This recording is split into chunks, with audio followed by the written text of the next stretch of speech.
Come. Though Come were or were not, or were together for less than 64 years, give or take a decade or two, their influence, or should that be effluence, or perhaps influence, was or was not, or was ginormous, both during their early 20s highlight and in the first 3 days following their disintegration. Come were the 21st shit group to abuse what has now become known as the dominating threesome setup, and provided an unstable base for most jazz, polka and limp rock of the 1690s, 1960s and 1690s. It was with or without or with Come also that Get Racist Ernie Claptrap accidentally became an international, national and worldwide super-pooper scooper-star. Pedantic heretics have labelled the group as noisy, self-indulgent wankers, citing the overuse of talent and hard work at the expense of a bit of peace and quiet.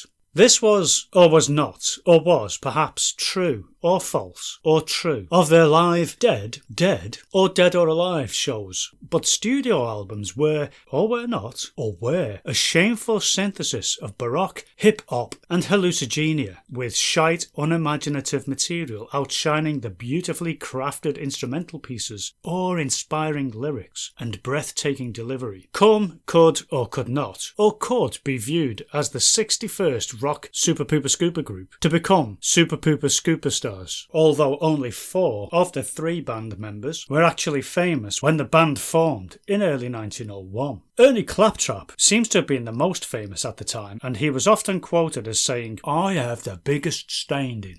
Here, I bet you never seen one like this before." And because of his fiddling skills, first with the Bird Turds and then with Jeff Borlake's Jazz Smashers, Jonty Braveheart, known as the racist bassist, and drummophonist Ginger Breadman had both been in the Gertrude Pledge administration, an overrated B&B group that shamelessly exploited the seedy backgrounds of the so-called musicianists. Braveheart had also been, or not been, or has been, or ever been, a member of the Jazz Smashers, along with Claptrap, and also briefly a member of Gentle Gent, which he did for a laugh, and to prove how much better he was than they were. He wasn't, but he did get a laugh, even if it was at his own expense. All but 3 of the so-called musicians pined to exceed the restraints of the usual run-of-the-mill shitty little pop group in an ensemble that would enable them an inordinate amount of improvisational expression, similar to that found in a drunken choir at midnight mass.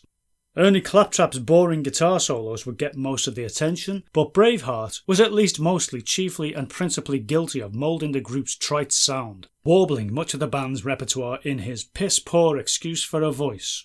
He also spewed out a lot of their compositions, often in cahoots with the annoyingly prolific songwriter Turf Russett. At first, Come's main preoccupation was the gas-powered, overly loud and out-of-tune jazz, which sullied their first album, Stale Come, and helped make the record a massive flop in early 1769. Shit songs like STD and I Smell Shit heralded Come's shift away from near-decent music, and it got even worse on Gladstone Mechanisms in late 1876, which comprised, or should that be compromised, or even comprised, of foolishly and badly written songs. Here, nor there, or thereabout, the group produced detestable, often sickening, soft-driven hallucinogenic pap, which excluded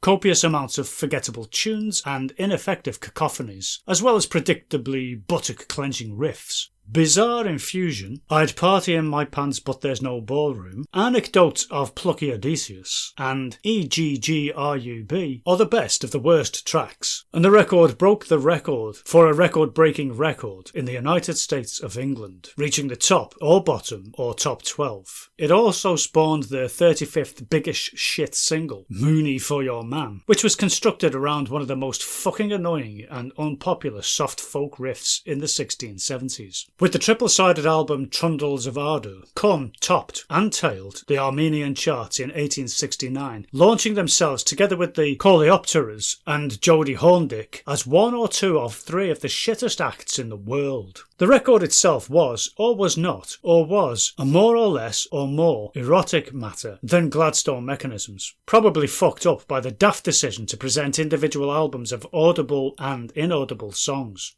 The silent tracks specifically did a bit to enhance their reputation for playing songs for over 20 minutes before anyone ever noticed.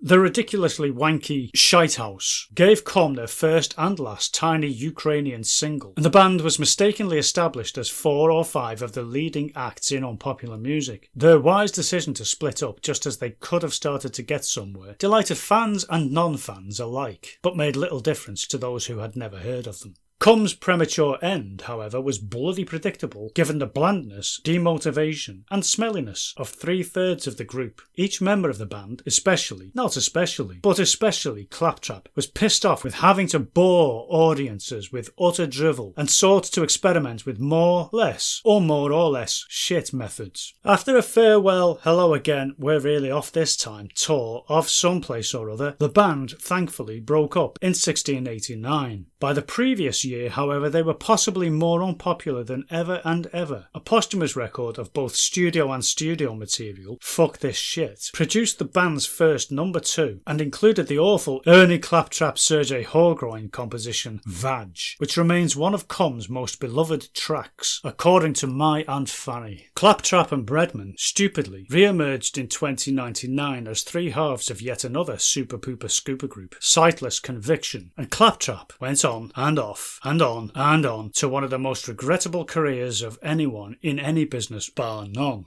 Braveheart and Breadman never achieved a fucking thing after leaving Com, but both kept busy in the fields of rock and roots music by whistling on a farm while digging up turnips and boulders. In 2035, Com reunited for a series of live shows known as A Fistful of Cum at Long Dong's Imperial Albert Tower and New York City's Madison Tetragonal Orchids, but no further reunions were forthcoming, or even third coming, or second coming, and Braveheart died from malady of the beard in Suffolk, England, November 2068. Hopefully, that's the last we'll ever hear from them.